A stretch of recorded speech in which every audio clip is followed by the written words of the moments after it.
Seikluste laegas. Statistika. Kas teadsite, et iga 4. esimese klassi laps on ülekaaluline? 4. klassis aga juba iga 3.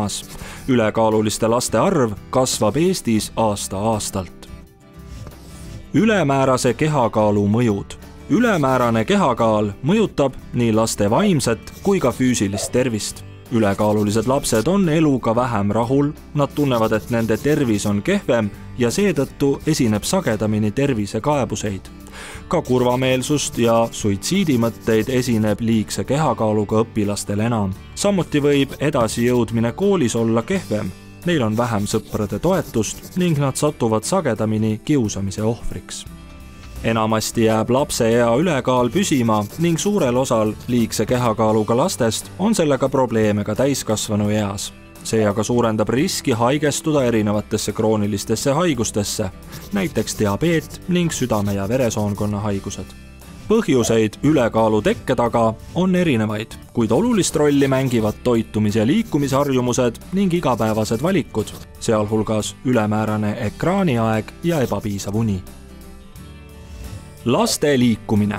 Lasteaiaealised lapsed peavad olema iga päev kehaliselt aktiivsed vähemalt 3 tundi, millest 60 minutit on intensiivne liikumine, näiteks jooksmine, hüppamine, rattasõit, pallimäng. Kahjuks on aga uuringutest teada, et vähemalt 1 tunni liiguvad aktiivselt vähem kui pooled lapsed. Mõnede uuringute järgi teeb seda vaid iga 5. koolieelses eas laps.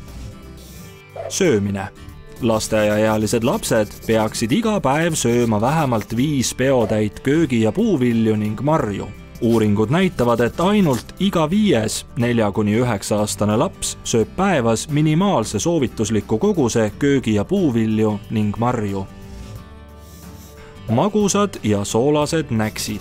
Magusaid ja soolaseid näkse söövad lapsed aga igapäevaselt ligi 6 korda rohkem, kui on soovitav. Toidupüramiidi ülemine tipp ehk magusad ja soolased näksid ei ole üldse mõeldud igapäevaseks söömiseks. Seikluste laegas. Kuidas toetada laste tervist ja elurõõmu?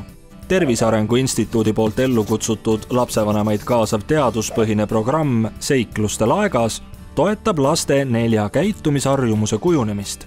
Tervislik söömine, vee joomine, piisav liikumine ja istumisaja vähendamine. Lasteaia, õpetajate ja vanemate koostöös luuakse toetav keskkond ja viiakse läbi kaasavaid tegevusi nii lasteaias kui ka kodus.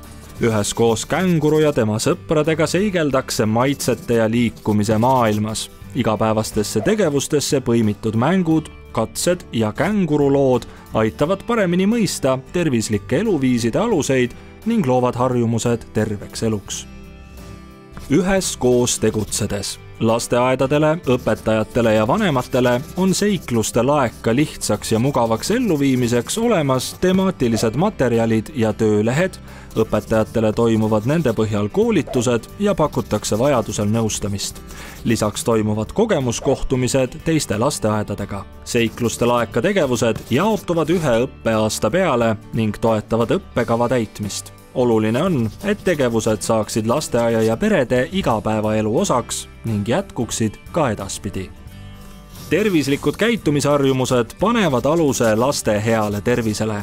Ka sina saad kaasa aidata.